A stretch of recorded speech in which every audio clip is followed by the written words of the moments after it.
and here's why. Now, that leads on to for me, is like when you get the price objection, what do you do? When people say to you, this is more than I wanted to spend, can we do something about the price? And obviously the question is, the obvious answer is, yeah, we can put it up. Is that okay? Because here's the thing, when people say, can we do something about the price, or can we negotiate the price, or whatever, they're not really negotiating the price upwards. That's not what they're saying.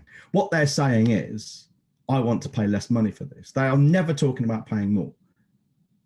Yeah, so that's really something people need to get their head around. When a client says to you, is there something we can do about the price? What they're saying is, I want to pay less. All right? They put it in terms of let's make this a negotiation. What they're actually saying is, I want to pay less money. And let's be very clear on that.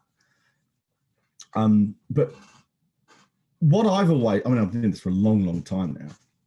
I think you were about probably 5 or 6 when I started doing this. Whenever people question my prices, I never get flustered or upset or defensive. They'll say, Christ, that's a lot. And I'll say, yeah, it is. I'm glad you noticed. In fact, I'm probably the most expensive copywriter you're ever going to come across this side of the Atlantic. And there's a reason for that. And here's why. So use the price objection as an opportunity, as an invitation to tell them why they should pay more. Because they're asking you that effectively. Why? That's bloody expensive. That's a lot of money, isn't it? Is there something we can do about the price? Well, I'm glad you noticed. Yeah, it is expensive. And no, we can't do anything about the price because we have to make a profit too.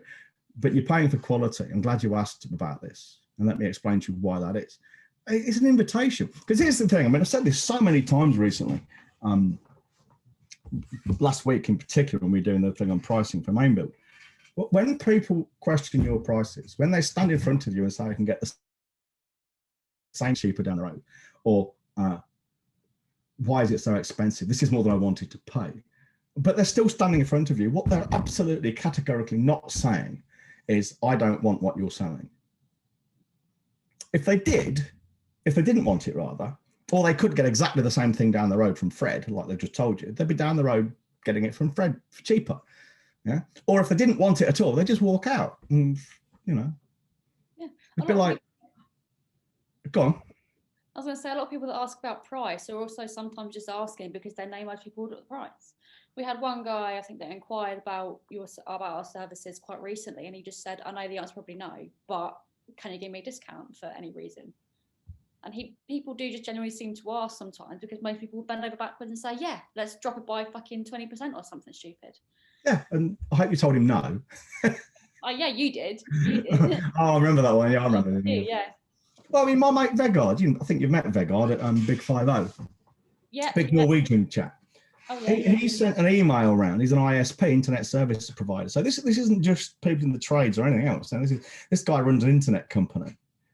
And all he did was he sent an email around to all of his providers, so the electric people, the computer people, his own internet providers, accountants, all those kinds of people, and just said, we are reviewing our costs at the moment. That's all he said. Probably said it in Norwegian, obviously, but that's what he said. And his accountant came straight back and said, oh, we'll give you a 20% discount, just like that.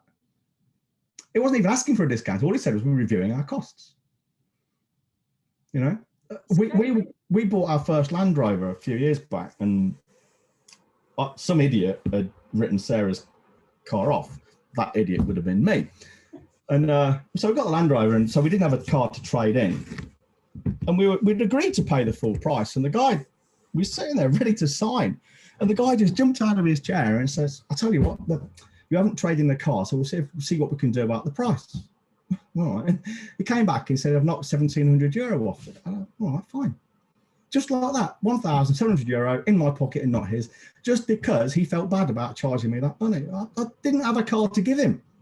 I wasn't in the slightest bit bothered. I realised there'd be no trading because I've got nothing to fucking trade in. We've got a heap of junk wrapped around a fucking tree, Trade that in, trade the tree in. But honestly, it's ridiculous. Sarah will go, you know what it's like around here, it's small towns. Sarah goes to the next town up, and she goes in there a lot, and they recognise her when she walks in. So anything she buys, like a bookcase, like the one looking there, probably about €1,000.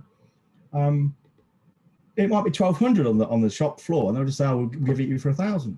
All right, fine. And Sarah doesn't care. She's not looking for a discount, but they will just give these discounts out because they feel bad about charging money. Yeah. Here's the thing: none of us have the right to look at what we're selling and say this is only worth so much money to this person we want to sell it to. That's all it's worth. We don't have the right to say that. We don't know what position they're in, where they are in life, what this means to them, what having it will mean for them, what it will do for them. And what the value of what it will do for them is. We just cannot say that. We don't have the right or the ability to do so. So, you can't look at a pen and say, well, this pen is only worth 10p. I can't possibly charge more than 10p for this pen. To someone else who's got a completely different set of values to me, it might be worth £100. Who am I to say he's not getting value for money by paying that? Well, I just cannot say that. A really good example of that is golf clubs. Gareth sells golf clubs in his golf shop. He does when we're not in lockdown. And he might be selling a set of golf clubs. I don't know. What do golf clubs go for? 10 grand? Wow. I don't know. No idea. You couldn't sell me a golf club if you tried. To me, a golf club is not worth a single penny unless I can sell it on for more money than it is, of course. That's just business. So to me, Gareth could not sell me a golf club. But there are people out there to whom 10 grand is a worthwhile investment in money for golf clubs because the golf is important to them. He doesn't have the right to say it's not worth 10k to them. Well, John said it's worth nothing to him, so it can't be worth much. He doesn't have the right or the ability to say that. None of us do.